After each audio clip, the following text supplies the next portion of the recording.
absolutely extraordinary, unprecedented, and with an amazing speed as well. And some people have been saying, well, doesn't this show that anything is possible provided you put your mind to it? And I want to answer that by saying, well, yes and no. The yes is that, yeah, it does indeed show that when governments really put their mind to things, they can come up with quite strong answers incredibly quickly, and they can go beyond normal ideological divisions as they do so. So this government, this Conservative government in the UK, for example, is doing things for unemployed workers now that they would never have done a few months ago, or even, frankly, a few weeks ago.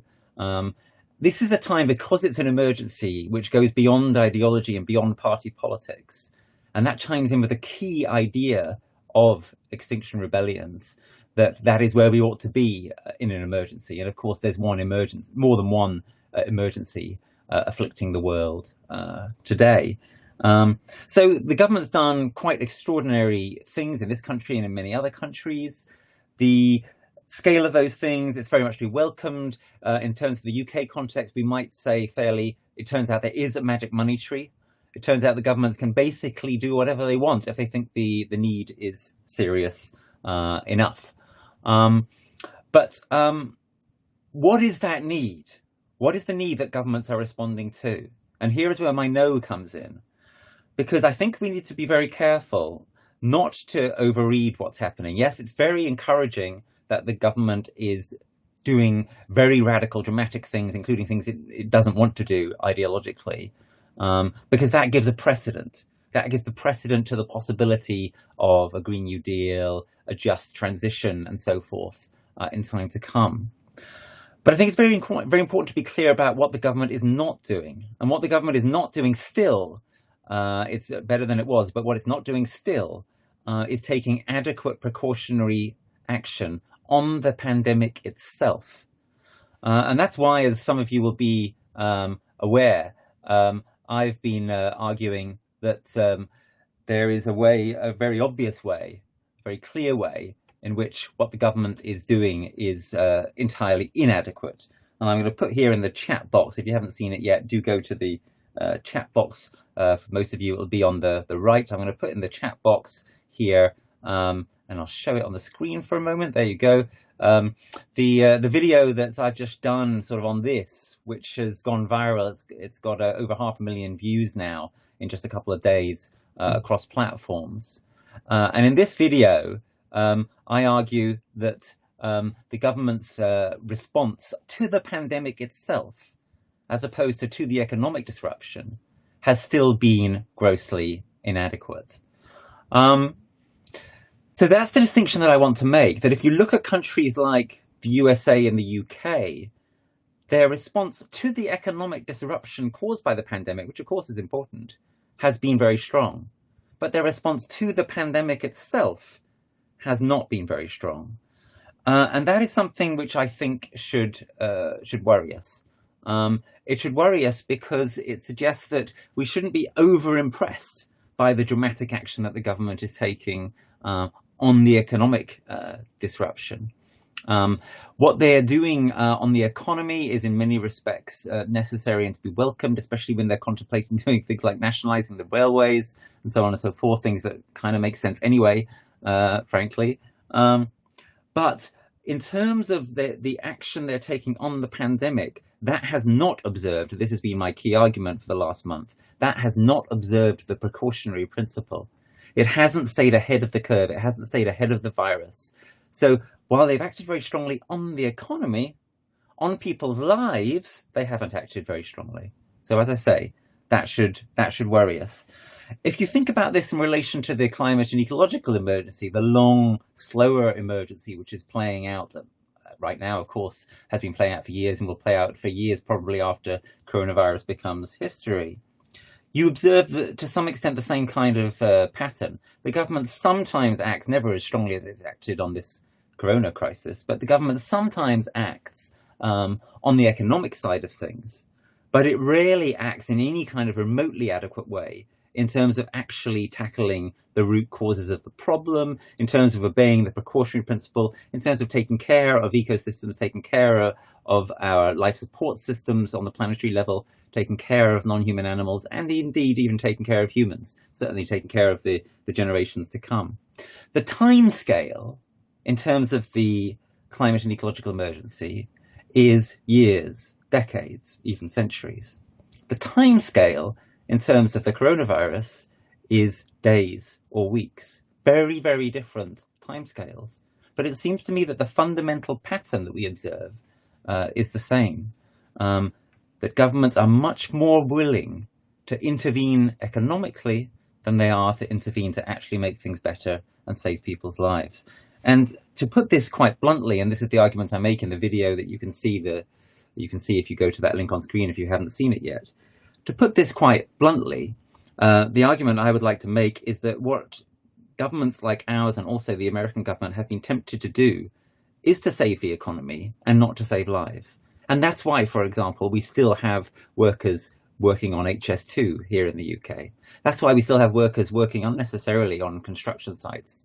Most of those construction sites, there's no emergency. They don't need to be doing that. They're out there working and spreading the virus because the government doesn't want to contract the economy more than they have to.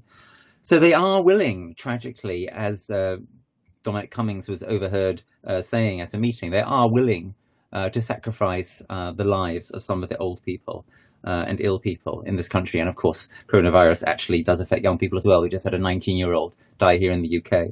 They are willing to sacrifice some of those lives, it seems, if that helps save the economy. So that takes us to these measures to save the economy and the concept of carbon bailouts. And one of the things that we're arguing very strongly in Extinction Rebellion right now is that now is not the time to save the very industries which got us into this trouble. And by this trouble, I mean the climate and ecological emergency, but I also mean the trouble of this pandemic. How so? Well, let me give a very obvious and very important example. It would be quite wrong, as seems to be being somewhat resisted in the UK right now, but not in the US. It would be quite wrong to bail out the airlines. Because the airlines are not only devastating us in terms of our future, our ecological and climate future, the airlines' mass air travel is quite obviously, quite categorically responsible for the rapid spread of this pandemic. And here is something which is really quite worrying about the time that we find ourselves in. When this pandemic started to emerge, and colleagues of mine such as Nassim Taleb, using the precautionary principle, said, look, we need to move fast to stop travel around the world, to rein it in drastically, because if we don't, we're going to have a global pandemic really, really fast. We need to move fast to institute quarantine regimens where appropriate and so on. That just didn't seem possible. That just didn't seem to cross anybody's mind as a possibility. The idea that we would sort of voluntarily give up the hypermobility, the massive physical interconnectivity around the world that we've become used to, the idea that we would give that up just seemed to be impossible to people, ungraspable. And it's only started to become graspable too late, as we actually started to see the body bags and the body counts going up. So it's absolutely clear that our vulnerability to this kind of pandemic, and this will not be the last pandemic like this, because of the damage we're doing to the climate, because of the damage we're doing to ecosystems, because of the way we treat non-human animals, it's likely that there'll be more of these pandemics getting worse probably into the future for quite a long time to come, unless Extinction Rebellion wins. There's going to be more of these pandemics, and if we're serious about not letting them get as bad as this one is going to get, because be very clear, we're still in the early stages virtually of this in countries like the UK. The mortality figures are going to carry on rising for quite a long time. If we're serious about being able to rein in those kind of pandemics and make them, or cut them off at source, and make ourselves less vulnerable, then we're going to have to get serious about changing our assumed reliance on mass air travel and cruises and the various other things which cause the trouble. The various things, especially mass air travel, which make the difference between the situation we're in now and the situation that was present 100 years ago during the last comparable event, which was the Spanish flu. The Spanish flu traveled at the speed of steamships. Coronavirus has traveled at the speed of jet planes. And that, in a nutshell, is why we could have predicted, and some of us did predict, that this was going to get very bad months ago, unless we were willing to stop business as usual. So the airlines shouldn't be bailed out. The fossil fuel companies shouldn't be bailed out. These enterprises, if they're likely to economically fail, they should either be allowed to fail or they should be taken over by the state, and the state should decide what to do with them. And what the state should decide in the case of organizations such as airline companies and fossil fuel companies is to start to reduce them, start to downgrade them, start to make them less dangerous and damaging to ourselves and to our common future. So, right now in the UK and in many countries around the world, unprecedentedly, most of us are locked down. And I'm talking to you from my study here. You can see my bookshelf behind me there. Not the tidiest in the world, but it's a real live bookshelf. In my own home, we're all getting to see a bit more of certain people's homes than we used to before this lockdown phenomenon. Right now, we're locked down and we're not able to engage in most forms of nonviolent direct action or other forms of protest. Something which is very, very important right now is that we speak out to stop the wrong kind of changes being made in response to this crisis right now. It's not time yet to talk about the world that will come out of Corona and how different that will be. And I mean, it's not time yet in the sense that it's premature. It's premature to know what that world will look like, and it's premature to spend too much time working on it at a time when people are dying and more people are going to die for quite a long time to come yet. But right now is the time for making sure that we don't start to go down the wrong direction right now. So that's why I would urge you, if you're one of perhaps millions of people who are not quite certain what to do with some of this time that you've got, a very, very worthwhile thing to do with it is to try to make sure that you intervene in the ways that are open to you to try to make sure that we don't have dodgy carbon bailouts. And what might that mean? It might mean writing to your MP, the old standard stuff. It might mean writing letters to the paper. It might mean something a bit more radical. It might be some kind of fuller-on digital activism or even hacktivism. There are all sorts of possibilities. The bottom line is we need right now to make sure that the vast amounts of money that the governments around the world, and especially I'm talking about our own government here in the UK with its vast package, that the money that these governments are putting into oops, my screen went off for a second there, sorry. That the money that these governments are putting into these companies, that they're putting into carbon bailouts and so forth, well, that doesn't happen, right? We have to be vigilant now to make sure that that doesn't happen. This money is being doled out now because governments are terrified of the consequences of a short period of economic inactivity, which is one of the reasons, as I say, why the British lockdown is less full than it should be.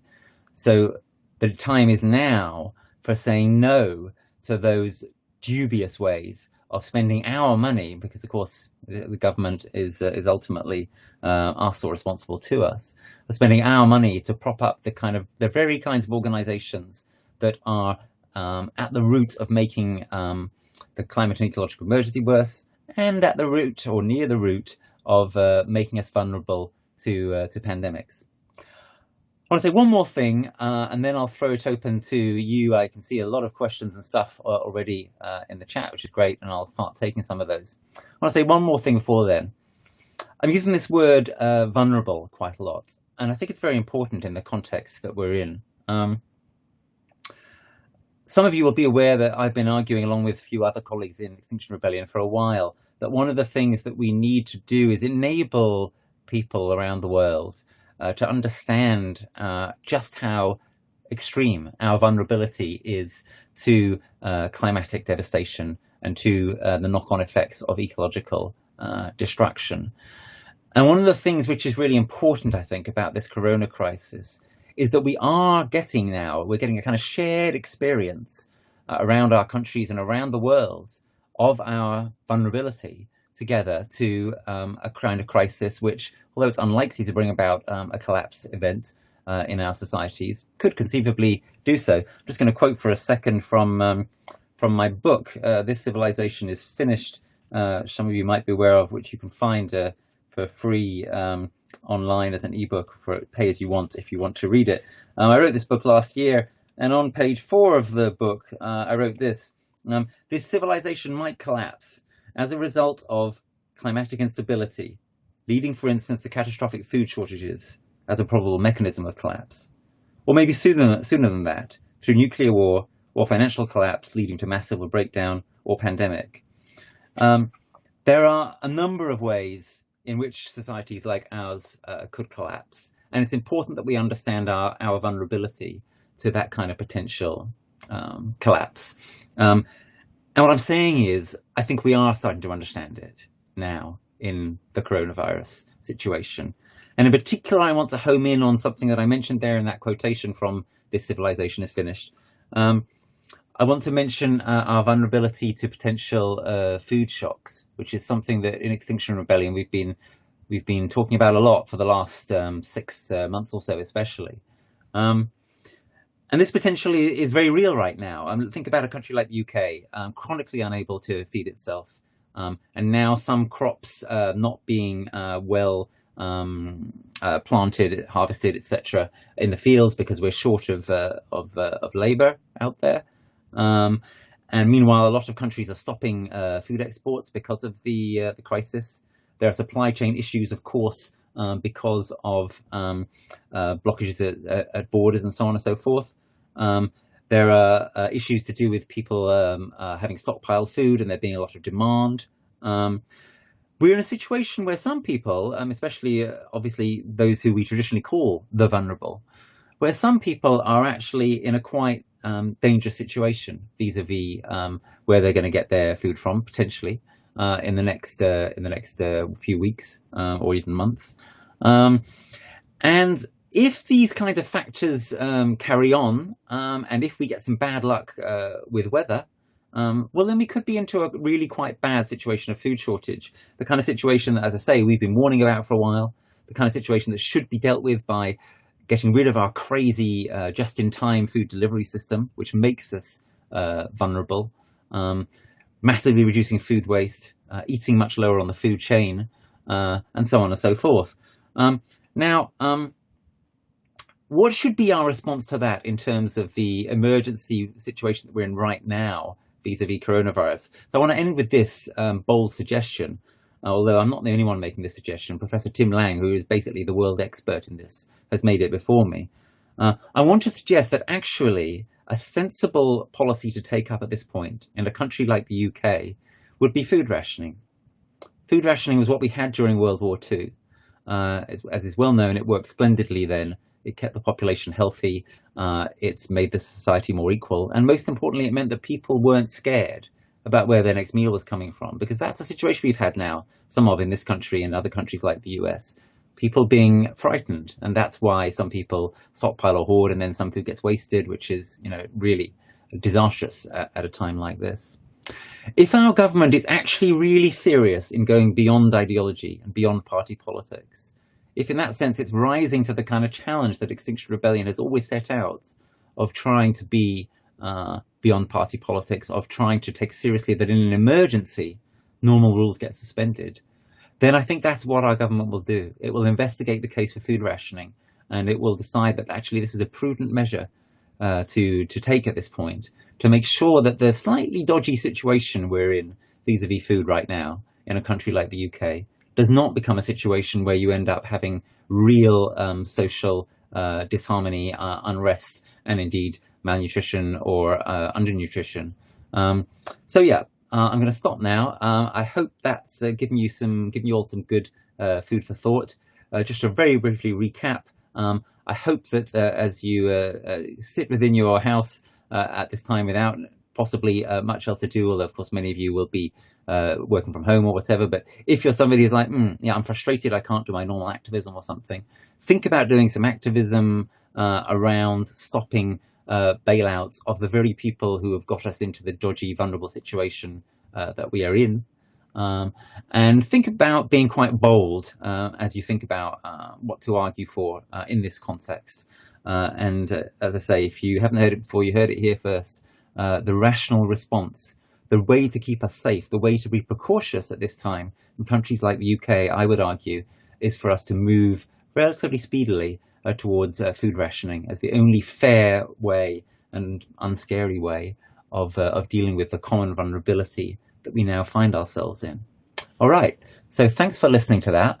Let's have a look at what we've got in some of the chats here. Okay, yeah, so here's an interesting one. Rinin says, we could have done with rationing a few weeks ago with all the canned goods disappearing off the shelves. Allowing maximum 4 items just encouraged more hoarding. And I think that's basically right. But better late than never. The point that I'm making is that if we had that kind of food rationing, then yeah, we would have headed that problem off at the pass. But why don't we institute it now before things get a lot worse? Because let's be clear, things could get a lot worse. As I say, if we get unlucky with the weather, if supply chains start to break down more, if the pandemic takes a really awful path in this country, and I've argued in the video that I saw that I put on the screen at the start, the link that I put on the screen at the start, I've argued in that video that which has now been watched 500,000 times, that things are, because of UK government inaction and failure to observe the precautionary principle, things are going to get a lot worse in the UK for quite a long time with this pandemic. So give hello there, sorry, I lost the connection there for a second. I hope I haven't lost you. Do come back if you did get lost. So here is Mr. Random. He says 5.2 dead per million worldwide. Hardly the end of the world. I like my chances. Yeah, that seems to me a somewhat selfish attitude. It does seem to me that one of the things that this crisis is very much teaching us is the importance to us of each other and the importance of taking care of those who are most vulnerable, especially the elderly and those with prior medical conditions. But I would also urge you to consider, Mr. Random, the things I've been saying which go beyond that. There is a real risk in this situation that we get a kind of contagion, to coin a phrase.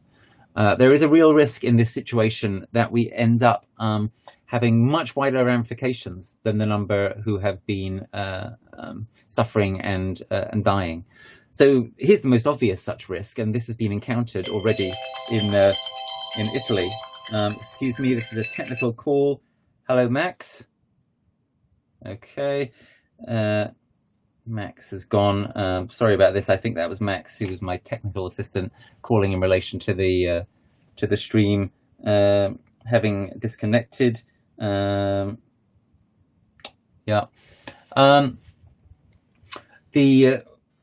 Okay, Max again.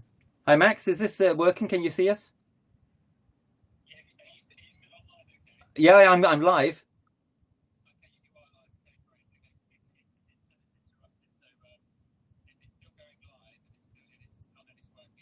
Yeah. So it stopped and then I started again. Yeah. Cheers.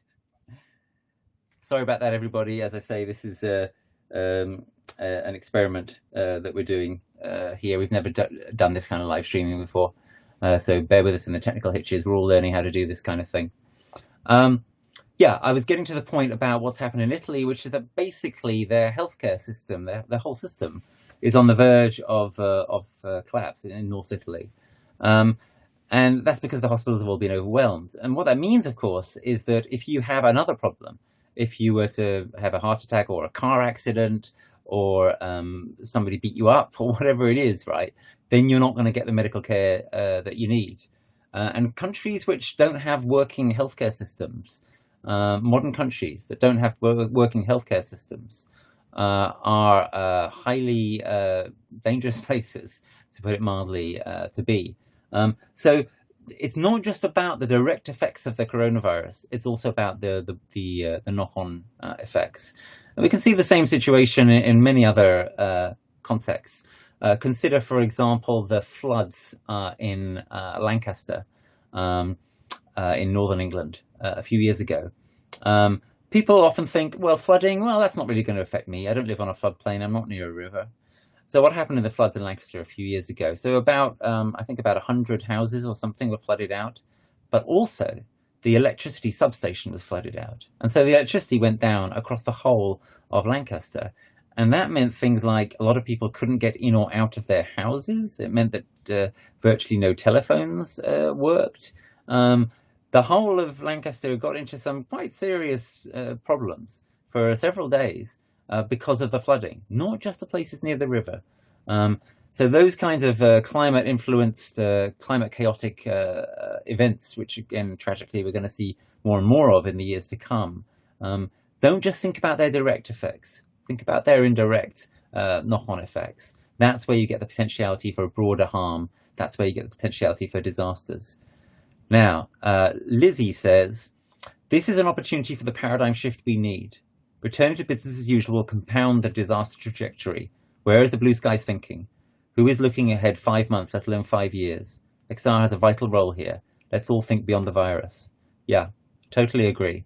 But as I say, there are important questions of timing here. We can think way ahead. We should be engaging in blue sky thinking right now.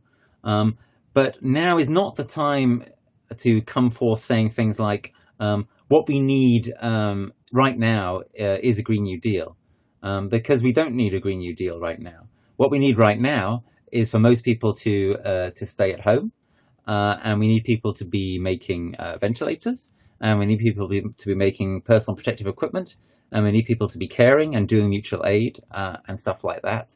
And let's use this let's kind of be in this crisis and be in this emergency and experience it for itself and see how that changes us. I've already hinted one or two things that I think that might change in that regard. I think that when we come to see ourselves and feel ourselves as more vulnerable, that changes a lot of things, and that feeds into the kind of awareness we need also around other potential existential threats, such as climate. I think that when we get to experience all of us together at the same time, the risk of those who are older than us being worse off than us, and the likelihood that some of them will die, that changes us, and we learn something new about what matters to us and what's important. So yeah, absolutely, as you say, Lizzie, let's think beyond the virus. Make sure we don't get obsessed in kind of relatively short-term thinking. Like I say, we've got to think about these different timetables with the virus, a matter of weeks, with climate and ecology, generally a matter of years. But let's make sure that we don't shortcut the process and don't sort of try to rush to the point where we can be clear about how we want to remake the world. Yeah, absolutely, you're completely right. We need to remake the world completely differently as we come out of this. And that's why I was saying, for example, we should not simply restart business as usual in the skies. We should not restart business as usual in terms of mining and construction and fossil fuel burning and so on and so forth. But how exactly we go into that different future, how we rebuild our house differently. If your house burns down, you don't unthinkingly rebuild it exactly the same way. Right now, it's as if our house is burnt down. Let's rebuild it much more intelligently. But let's stay where we are right now. Let's focus immediately on stopping the crap stuff that they want to do, which would start to recommit us to a rubbish business as usual future. Let's see what we can learn from this time of vulnerability and crisis and emergency. And then let's be ready, as this COVID crisis starts to diminish, let's be ready to demand and to build the better world that you're quite rightly calling for. So thanks for that. Okay, so here's an interesting one from NM. Does this crisis show that governments can't deal with a crisis? They just copy what others have done rather than coming up with independent strategy, e.g. community response in small democratic units. Well, interesting. Yes and no. I think this crisis does show that governments can't deal with a crisis if they try to deal with it in ways that they're used to dealing with other things in. So what did this crisis demand? This crisis demanded incredibly rapid, precautionary, preemptive action. And that's what I was arguing for and what Nassim Taleb and others have been arguing for. And we mostly didn't get that.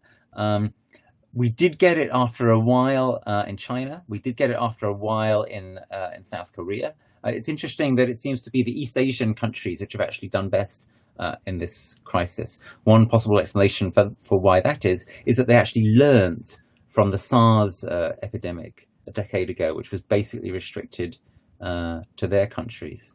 But actually, you say, NM, the problem is that governments just copy what others have done rather than coming up with independent strategy.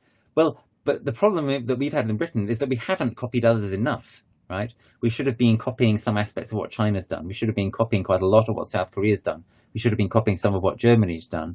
Instead, it seems as though what happened is that the nudge psychologists at number 10 Downing Street and Dominic Cummings came up with an idea which they thought was oh so clever, of going completely against the main established scientific consensus, going completely against the World Health Organization, and just allowing most of us to be infected with COVID-19.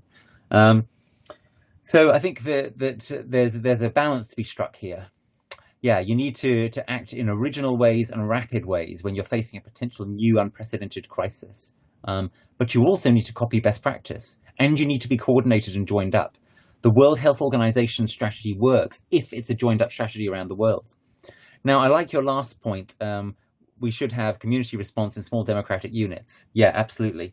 I think that the crisis shows how governments such as the UK government have not been fleet of foot.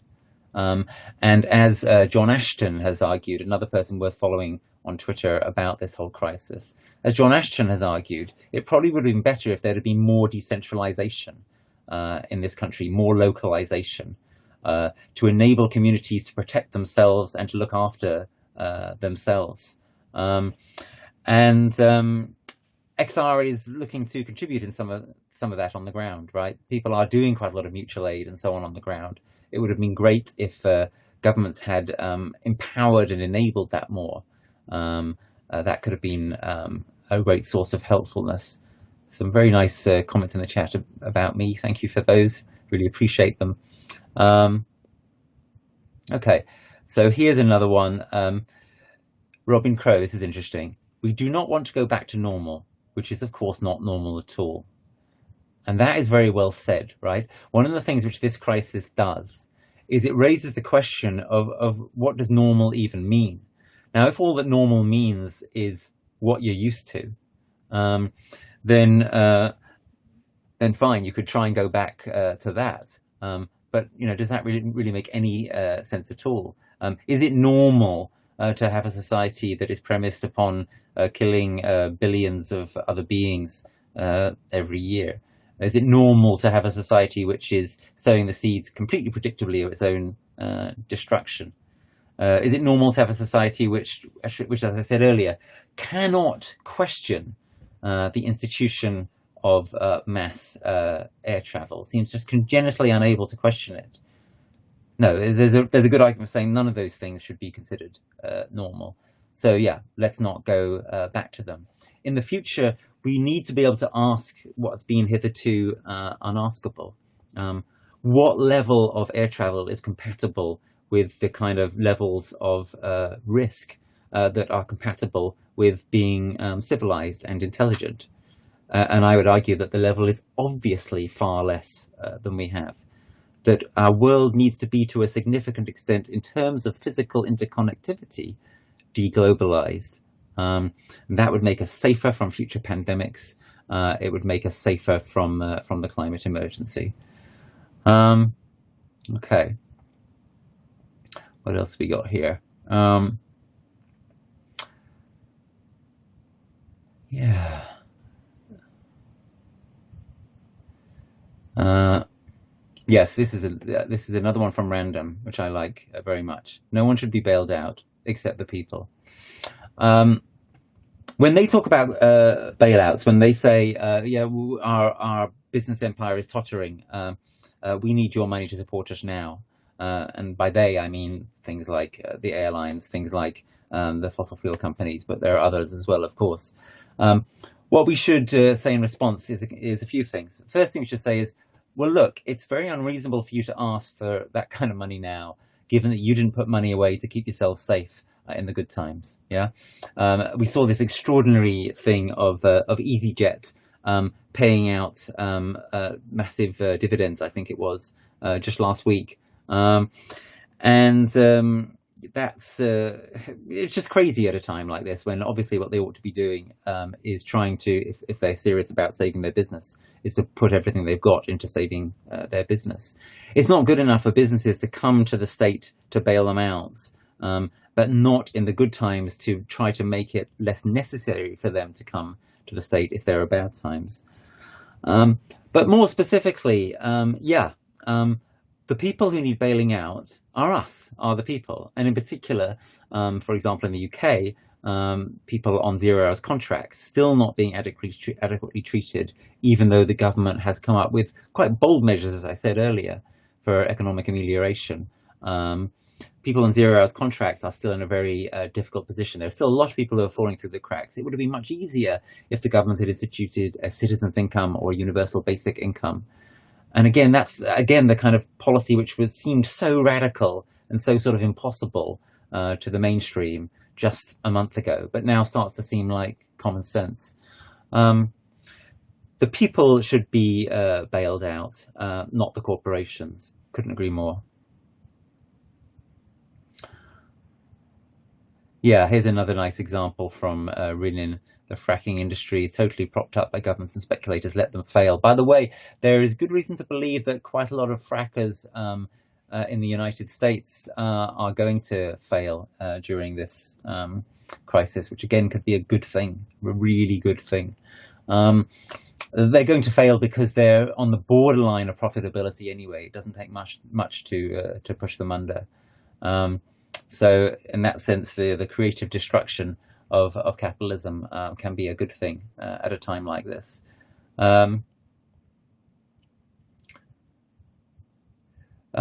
Here's an interesting one. NM again says, the youngsters are not affected by the virus. Is this another case of not considering the future and lives of the younger generation? I'm not quite sure what you mean by the question there, but let me just clarify a little bit. Firstly, it's true to say that youngsters are sometimes affected by the virus. As I said, someone who's 19 years old with no prior medical conditions died today in the UK. Secondly, obviously, one's hope is that youngsters will be concerned about those who are older than them, their parents, their grandparents, etc., etc. And I think they will. I think, tragically, this sense of concern will grow in the coming weeks as the mortality figures grow. Basically, by the end of this pandemic, if it has an end, we're all going to know someone who's died, and no one will feel immune. And in that way, it's very much an experience of shared mortality, at least by proxy. Then remember that, as I said before, you've got the risk of health service breakdown, which potentially affects everybody. But finally, here's an interesting point, which I think could be really, really important. And this goes back to the kind of thing that Lizzie was saying earlier. Really, really important as we start to come out of this. It is true to say that those who are at most risk in this epidemic are the old. And so hopefully what's going to happen in the coming weeks and months is that through our health service, through mutual aid, and in numerous ways, we're going to try together to save the lives of our old people. And hopefully, when we've done that, to the extent that we succeed in doing it, we'll then start to think more about future possible crises, which may affect different groups. And the obvious example is the climate and ecological emergency, which disproportionately affects the young, because the young are going to be the ones who are still going to be alive when our world deteriorates climatically and ecologically, as will happen to some extent, definitely, and as will happen in a terrible way if we don't arrest it. in the kind of way that Extinction Rebellion are seeking to arrest it. So you see the way that this kind of works. There's a great potential here, it seems to me, and this is a real hope that might come from this dark time of Corona. There's a great potential for a sort of new international and intergenerational solidarity. An intergenerational solidarity between the old who are vulnerable in this crisis and the young who are vulnerable in the next longer crisis. And maybe if we save as many of the old as we can, and that's what we've got to do right now, maybe some of them will have a different perspective after that on saving the young. And in this dark time, that is, I think, an encouraging thought. Okay, Random says, very smart guy, but shit, slow down. How much coffee have you had? So I don't drink caffeine, but just to let you know, I had never done any of these kind of live stream things before a week ago, before with this lockdown started. I think we're all learning how to do it. So I will take the advice and try and slow down a little. Right, what else we got here? Okay, different kind of question, but I'm happy to take questions on whatever. Artifacting Reality says, why doesn't XR address the aerosol masking effect, aka global dimming? This might be a bit techie for some of you, but it's actually very important. The basic situation of global dimming is that there's a lot of pollution in the atmosphere, and that masks, those aerosols mask some of the effect of global overheating. So there is a worry that if we reduce the pollution levels, which obviously we want to do and need to do for a billion reasons, then that may lead to a spike in global heating, which could be very damaging. And we saw a small example of that in 2001 when airplanes were grounded after the attack on the World Trade Center. And we saw some of that recently during the early stages of Corona, especially in China, where air pollution dramatically dropped. So the answer to the question is that XR does address global dimming, and we're certainly concerned about it. We don't think it's a good reason to stop air pollution, not at all. But we do think that you need to exercise caution in how you move to clean up the world, and not.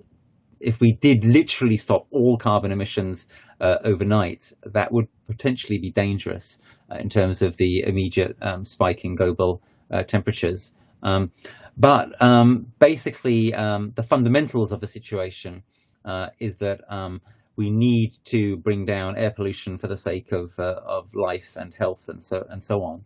And we need to bring down carbon pollution for reasons that you're all, I'm sure, familiar with. And we can do these together, and the reality is that it mostly won't happen overnight. It'll take years. The XR argument is that it should take, in countries like the UK, about 5 years, and the rest of the world about 10 years. And that's a timetable that is perfectly viable with not having a sudden massive spike in temperature. But there will be probably one of the things which is important to know about the aerosol masking effect is that it is probable that the total amount of global overheat in the system is more than we generally realize, and certainly more than we generally experience, because some of that heat effect is being masked. That, of course, just makes it all the more urgent and crucial to reduce carbon emissions rapidly and make sure that we don't blow our small remaining carbon budget. Right. What else we got here? Okay, yeah. Yes, David Holloway from Facebook says, we would not help by taking to the streets at this time. It would be great if tech and social experts could coordinate mass social media actions against fossil fuel funders and industry. Barclays has an AGM in May and could decide to stop its funding of fossil fuels. And Barclays has made a few good moves in recent days, tentative small moves in the right direction. Basically, I agree with you. And that is the way that Extinction Rebellion are heading right now. We're still doing some things out there. So, for example, stopping HS2, it's not exactly the streets, right? It's people in trees. And you can do that, social distancing, and you can do that without large numbers. So I think it's brilliant, the heroic anti-HS2 activism that's happening right now. But yeah, it would be, I think, a foolish mistake and a diversion for XR to get on the streets, literally, in large numbers right now. So yeah, that's why I was saying earlier, let's get smarter at digital activism and so on again, and XR will be coordinating some stuff around that, especially probably, as you say, in relation to money. Right. What else we got? Yeah, this is a good one from Kathy. During the war, people grew a lot of their own food in their back gardens. Maybe it's time to ditch the lawns and grow our own food instead. Well, yeah. Not to scaremonger, but there is a very real chance that there will be food shortages in this country or other countries this year if we get the kind of combination of bad luck I described earlier. That means various things, but one of the things it means is, yeah, absolutely. Especially if right now you're locked down at home, there's nothing that makes more sense than doing some planting and making a little bit of an impact on the food needs that your own household will have, and getting a little bit of practice for the future and so on as well. Students at university where I teach sometimes ask me, for careers advice, and I say various things. But one of the things I say is, good idea to learn how to grow food. That could be useful for anybody in the years to come. And this year, it could be very useful right now.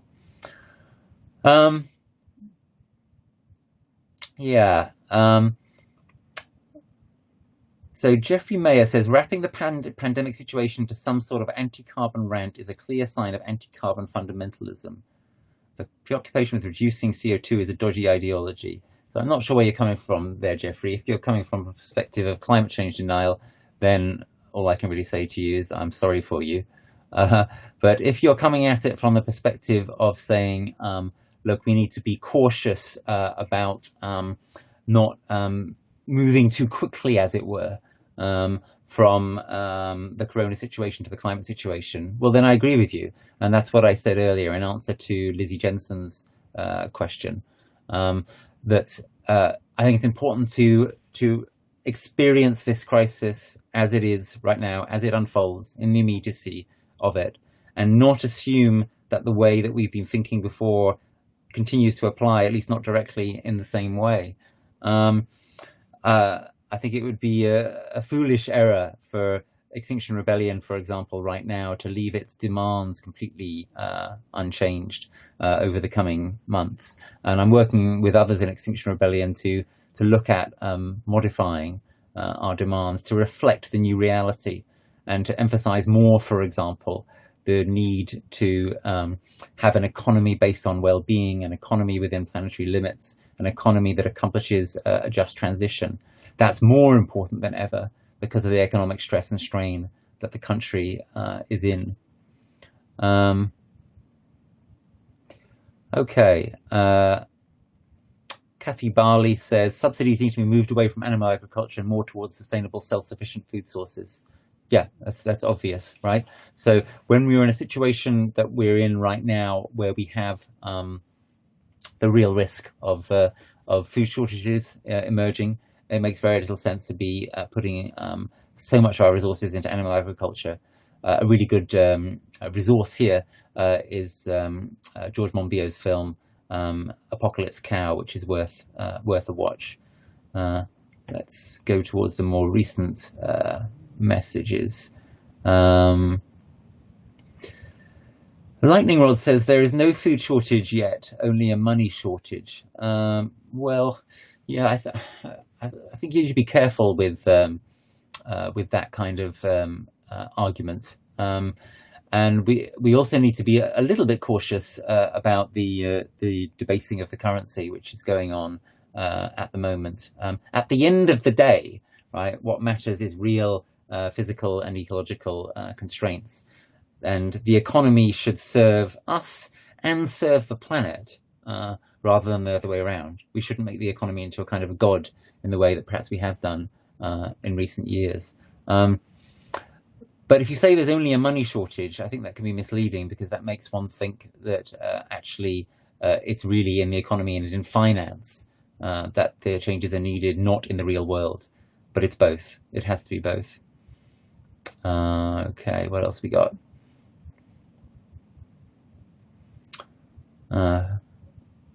Vanya says, thank you for talking to us all, Rupert, and giving us focus. It's much appreciated. Love and rage. Thank you very much, Vanya. And Helen says, your speed is spot on. Oh, well, okay. I won't slow down much more then. What else we got here? Yeah. With every threat, there is an opportunity, says David McConnell. There is a threat of corporate strengthening as an impoverished state loses power. How can we make sure as much good comes from this terrible time? I couldn't agree with you more. There'll probably be an article in the Daily Mail tomorrow attacking me for saying that the corona crisis is an opportunity as well as a crisis. But I mean, that's just obvious, right? It's really it's politics 101. It's what Rahm Emanuel famously said in the White House a decade or so ago now, during the financial crisis. It goes back originally to things that Winston Churchill said around the latter part of the Second World War. If you have a crisis and you waste it, if your house burns down and you rebuild it unthinkingly in the same way, well, you're just an idiot. If you set yourself up for more reoccurrences of the same crisis as you emerge from one crisis, you're just an idiot. So it's very, very clear that with every threat there is an opportunity. How can we make sure as much good comes from this terrible time? I think we have to experience it. I think we have to learn the lessons, and we have to get serious about drawing to the attention of people who just want to go back to how things were before, go back to normal. What was wrong with that normal? And what was wrong with that normal was that it made us vulnerable to pandemics. What was wrong with it was that it made us vulnerable to the climate and ecological emergency. What was wrong with it also was that it left a lot of people systematically vulnerable, economically vulnerable in ways that we're now seeing more of. So there's a good argument for saying, look, wouldn't it be better to have a society where there weren't so many people on the breadline and with no food in the cupboards as they went into some kind of potential crisis? In other words, it's a kind of call for fairness and love. And when you see, for example, the way that some countries are right now nationalizing their private health industries, I think that's quite significant. And that shows that in some sense, some deep level, we know that it's wrong to commodify healthcare. And in an emergency, it would be just plain wrong for some people to buy their way out of the vulnerability that we face together. So we need to be making those arguments strongly, and we need to be making it very uncomfortable for anyone who, like Cummings or Trump, says things along the lines of, well, actually, maybe a few old people's lives don't really matter that much compared to the economy. Okay. What else we got here? Sarah Edgerton says, UBI is the only way forward. Why is there no discussion about a new model for how we live? Well, but I think there is. I think it's coming. I think it's very much out there. One place I'd recommend you to look, Sarah, is on The Conversation. The Conversation is a website where academics share their ideas and research for general public consumption, and there's some very good stuff on there suggesting, in outline, new models for how we should live. I've had stuff on there in the past. It's a really useful site. I agree with you, as I implied earlier, that UBI is at least a very good option for right now. There are other possibilities. One other possibility would be UBS, which is Universal Basic Services, plus food rationing. So I wouldn't quite agree with you that UBI is the only way forward, but it's certainly better than what the government have managed to come up with so far. Kenny says, I highly recommend Common Sense in the 21st Century by Roger Hallam for those concerned with what to do when we come through this. And yeah, I would echo that. Roger is a brilliant thinker, colleague of mine, key strategist in Extinction Rebellion. Sometimes a little bit loose in the way that he speaks, but none of us are perfect. And Roger's book is very useful. If you're interested in my responses to it, there's my little pamphlet called Truth and Its Consequences, and also the pamphlet I wrote earlier this year called Rushing the Emergency, Rushing the Rebellion. And those are both responses to Roger's work. In terms of guidance for what to do when we come through this, though, I do want to reiterate the point I made earlier, that we are in a new situation here, and we have to be responsive to that newness. And that if we're not, we'll be in serious trouble. We will be left behind by the tide of change. We are almost out of time, folks. I've got time for one more question here, because we have to end by 7:30. So what shall I do as a final question here? How about this from Gwyn? Shall we try to combat the individualist narrative of pandemic response? I feel people are policing each other's behavior in a way that is inefficient and confusing. That's very interesting. It takes me back to where I started with this video that I've done, which has gone viral, as they say. It's a slightly unfortunate turn of phrase, perhaps. The government, I believe, in this country, in the UK, is encouraging us to have a solely individualistic response or household-based response to the crisis. And that they're doing that because they're abdicating their responsibility. And I think when the death toll mounts, as it now will, there will be enormous anger against the government. And I hope that we'll be there to channel some of that anger, because we need to be. And I hope that you'll all participate in that in one way or another. It's wrong to blame individuals for what is essentially a matter for collectives, communities, nations to decide. Yeah, that's where we're at in this solemn matter. Any emergency goes way, way beyond what should be and can be left up to individuals to police or decide. We are out of time. Thank you so much for all your questions and comments. I apologize to those of you I didn't get to. Apologize also for the technical fault in the middle. Both these two bits of the live stream will be available to watch afterwards. So do watch them if you want to catch up what you missed, or share them with people and so on. And yeah, I really appreciate you being here this morning. I look forward to doing this again in this new world that we're living in.